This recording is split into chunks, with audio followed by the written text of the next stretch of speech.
One time not long ago there was a girl who had went off to college, and she was a lovely little girl.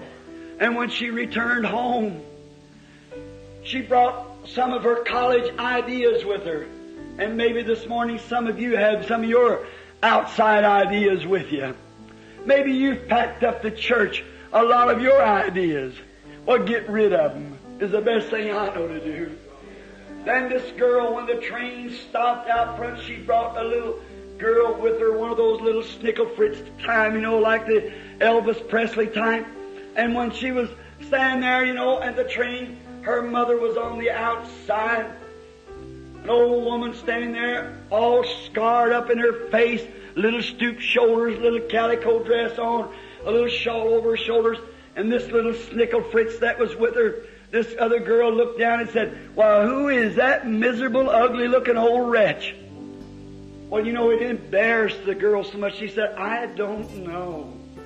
Because she was just so prissy and had so many whirly ideas in her head, and it was her own mother.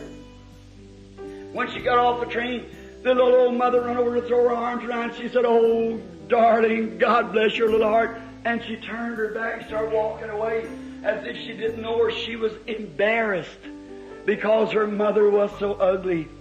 And it happened to be the conductor on that train knew the story.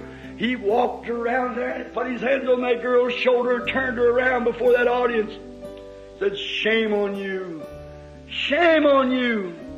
Said, "I've seen the time that when your mother was 10 times as pretty as you are." Said I lived in the neighborhood.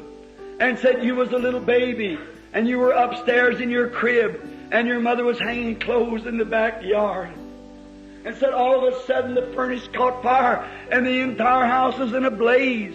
And when your little mother run along and knowed that you were in the upstairs up there, said they screamed and tried to grab her, but she jerked what she had off and run through those blazes up in the upstairs and pulled her clothes from her body and wrapped you in it. And here she come back to the blazes, packing you, and she fainted in the yard with you in her arms.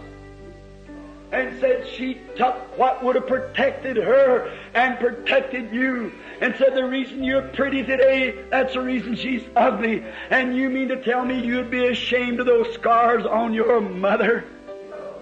I think today, if Jesus bear the cross alone and all the world go free, there's a cross for everyone, and there's a cross for me. If Jesus was considered Beelzebub by this world, He was laughed and scoffed at and hung on a cross and made a shame for me.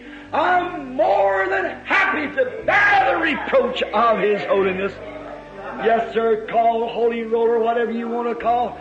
Whatever remark you want to make, that doesn't stop it a bit. I'm only happy this morning that in my heart the resurrected Christ lives and reigns. I am one of His subjects. I trust that you are too.